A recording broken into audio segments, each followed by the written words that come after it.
Loser side, we are going into Hector versus uriel velorio. Let's see what they had to say going into top 8.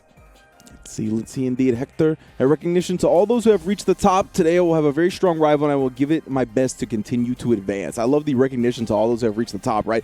Definitely, it is so hard to reach this level in fighting games, man. It is. I can't even really put it into words how much work these players all put in to achieve the ability that they have now. And it's just, I'm glad to see the respect. And of course, Hector has been doing a great job in this top 16 as well. Let's take a look at what Uriel had to say for his opponent. The competition has been very hard as I've had to play against several friends. I thank them for the games, most of them very close, but thanks to the training, the results came. I want to congratulate everyone in Mexico for yesterday's performance. Today, Mexico will pull through. Indeed, indeed. With 7 out of the 8 players from Mexico, it is a very likely chance, right? And the Enigma, the only one representing Costa Rica. But yeah, big ups to Mexico coming through heavy. And they're going to continue to do so here with this next matchup. We're going to see who advances to losers quarterfinals, of course. The winner of that does play the loser of the Andy Enigma Gamma match that has yet to take place. But yeah, right now, as you mentioned, it is going to be Hector versus Uriel, and it's going to be Gill versus either Ken or Cody. That, in and of itself, is pretty exciting to see. Again, Gill in top 8 and Ken still available. I was going to say all 3 characters, right? I like it. And Cody, I mean, Cody, we're starting to see a little bit more. We saw a little bit more of that in like the Oceania region, the Capcom Finals as well. We saw that a little bit from Japan, too. We saw a little bit of Cody from, I believe it was John Takauchi. Yes. So I'm not as surprised to see it, but I'm excited either way, right? Yeah. So Cody's just a character I love watching, but definitely Gill and Ken, more of the characters that don't get to see a lot of top 16, top 8 appearances. Yes. Especially Gill, as you mentioned. My man just hardly ever gets shown. And Ken, I feel like, because of people like Momochi and just like these legendary Ken players, they still bring him out in certain matchups and whatnot, so we see him every now and then. Gill is the true enigma when it comes to top 8 appearances. So it's really cool to see Hector. And of course, if you didn't catch yesterday, Hector was a Street Fighter 3 guy, right? That's where he started playing. So he rocks the boss character from that game, which is something I love to see. And he's going up against Uriel, who is going to be rocking the Cody to start off. I like that. I like him going with Cody pick because I'm going to be a real nerd here. In the lore of Gill versus Ken, Ken gets bodied. Ken gets bodied. He thinks about all his life choices. Read the comic book. Read the comic book. I promise you. Gill destroys that man. Well, he's looking like Ken right now with that big jump. And tries for the whirlwind. Oh, wait a minute. We got the sway on deck, though. That V-skill 2. And I love that choice. What? That air-to-air, that jump heavy punch reached from that far. That was cool. From long distance. Luckily for Uriel, though, able to get into the corner. Yes, Hector now having to deal with this Cody pressure. Respect the plus frames. Oh, you tried to be reversal. It's not your turn. Counter hit a little bit far, though, to follow up with something. I'm liking this a lot from Uriel. As soon as he was able to put on the gas, he was just taking full advantage of that. Big air-to-air. Again, Hector in full swing. Does have the trigger activation. Missed the continuation for the retribution that might bite him. He tried to go for the parry, and here comes the pipe. Yeah, indeed. No chip situation necessary, though. Oh, he sends it back, but he goes with the fire to nullify the setback. Oh, my God. Swing, and it hits all the way back into the stands. And it's gone, my friend. At least that first round victory for Hector. Uriel taking it. Nullifying and then blocking on the other side. Great poke back with that light kick, though, recognizing the gap. He went from Street Fighter to Final Fight. He's just using this pipe and just dismantling his opponents. That was so cool. Yeah, it's going to be something Hector's got to look forward to in the future. Nice. Big jump in as he avoids the cryokinesis. Uriel has... Oh, my goodness. He caught him pressing a button. Big stun is a factor, and it's actually going to hit. A lot of scaling involved. He's going to have to use meter for this. Oh, yeah, chooses to save it for now and just goes with the very compact, meaty setup right there, staying like it gets into the crouch light kick.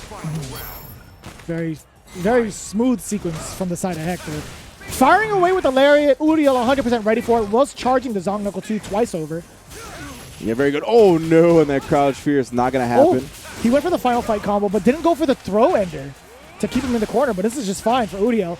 Stun, near perfect. This is going to be pretty much dead, right? Yeah, I'm pretty sure. Well, it's not. Oh, it is. Okay. The crime sway adding onto it. I like that. I like that. Yeah, that was really good from Uriel right there. Recognizing the exact sequence he needed. Double throw at the end, getting that stun at the end to set up the combo that's not as scaled, right, because it's just off the throw. So just enough damage. Very, very close. And well calculated from the Cody player. He's going to put down Hector 1-0. This is a huge turnaround, like night and day, in terms of what we're seeing from this Cody, from Uriel, right? When he faced off against Babusha Suzeku, we didn't get to see him active at all on offense. No. Yeah, in fact, he switched to the can right to get that W to really put the offensive pressure going. But now, yeah, looking very comfortable on this Cody. Consistent with the punishes as well. And I love the use of the air target combo, forcing Hector to guess either whether or not he's going to let it rip or if he has to block that second hit. That's tough to call sometimes. Absolutely. And you always want to do stuff like that to throw your opponent off. Make them consider as many options as possible. Activate off the target combo. Oh, just goes low with it. Meaty pressure. Oh, yeah, wanted the command grab. Does punish it with the tackle. Oh, ran into it. Yeah, just completely ran into it. I don't know what to say about that. Yeah, ran into the second cryokinesis as well. Oh, yes, anti-air fierce this time. Tackle not there. Tries with a tick throw after the crouch light last round. Caught him with the counter hit. No big conversion, though. Again. Oh, yeah. You thought the final fight was coming? Went for the command grab. But you know what's unfortunate about that? He did get the command grab. He did not have enough trigger left over to set up any sort of rocks. Oh, so yeah, he tried to go with some like a fancy, or not even a fancy, but like a MacGyver setup afterwards, right? Just something to salvage it. At this point, I like the V reversal on the plus frames, but you still got to deal with it, fam. Wow, just pressing that time. Big counter hit conversion. Decent, though. Does push uriel to the corner even further. Full critical art on deck from Hector, though. Here's the activation. Oh, yeah. Backdashes to safety. Still manages to get the throw. Big crime sway. Yeah, that was super good. Knowing that he was going to meet with the far kick. EX tackle to punish the rock attempt. Oh, retribution. That could have juggled far worse, but luckily for Uriel, it didn't happen. Still getting thrown, though. Coral kick does get checked on the way over. Got clipped with the backdash, throwing it up. Stand aside. V reversal again. Oh, yeah, don't jump, my friend. Oh, critical art incoming. No trigger to save you. No reversals. No shift. Yeah, not a damn thing to Uriel's name to get him out of that situation. Great recognition from Hector right there as well. He's like, I got the big normal, or excuse me, the big special that can cross that distance. And, of course, with the critical art backing me, easy chip out. Well done indeed.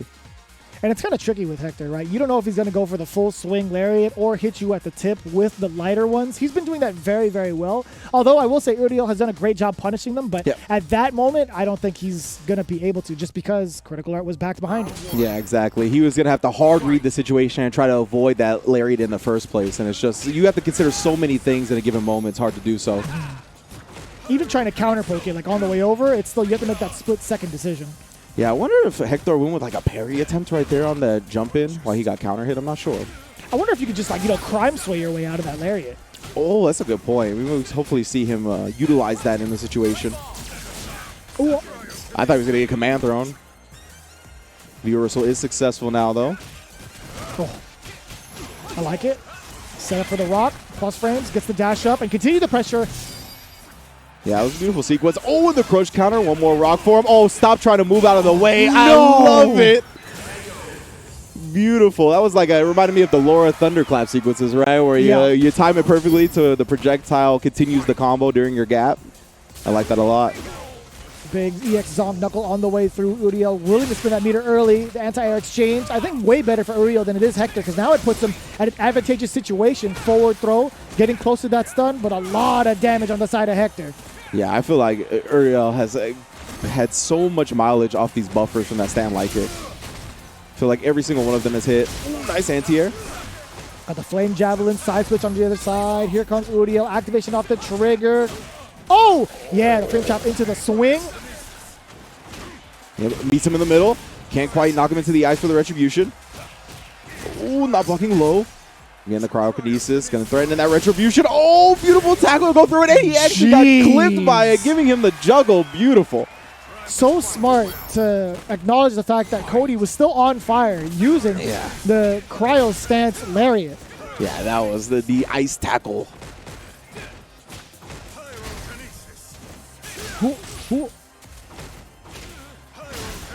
A lot more active from Hector moving forward. But now it's all Uriel. We see the trigger activation. What's it going to be? He caught him moving, but this time gets the setup. Here we go. Don't move. Oh, no. You can't neutral jump that V-shift. Oh, you're not going nowhere, son. Stun is up. Ooh. What's going to be the setup here? Just takes the damage. It's going to be rocks, baby. It's always going to be rock. Don't throw out paper. Not even scissors. And at this point, it's just the avalanche. Rock on rock on rock. Oh, but we got the wind elements as well. Uriel coming through with a 2-1 lead as he lands on the whirlwind, trying to avoid it with the knees. Wind beneath his wings, indeed. Man, I'm really liking this from Uriel. I'm liking the offensive pressure that he puts on with the trigger, too. A lot of folks are saying with Cody, when it comes to V-Trigger 2, it really makes the character that much scarier. But I don't know, man. The way that he's been playing without it has also been pretty solid. Yeah, absolutely. He is, I mean, just playing so compact and clean. Like, a lot of the times you could see with the V-Trigger 2 out or without it, he's going in a lot of these sequences. He always has EX Zonk ready. He's always putting in safe pressure. It's really cool. Oh, I'm liking that. And it was a counter hit, being able to get the ruffian kick afterwards. I like it. Yeah, regular Zonk. It is safe. Same side. He tried to get the frame trap.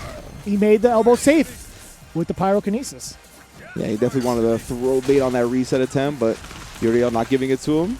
Take the cranium squeeze. Oh, that was charged. Wow. Look at the damage. Yeah, that trigger. EX Zonk. Oh, no. Ooh, to the fences again. Oh, one more time with it. How many backs can you break? how many backs can you actually break on a god? Uriel now just needs to break one more round worth of backs to take this game.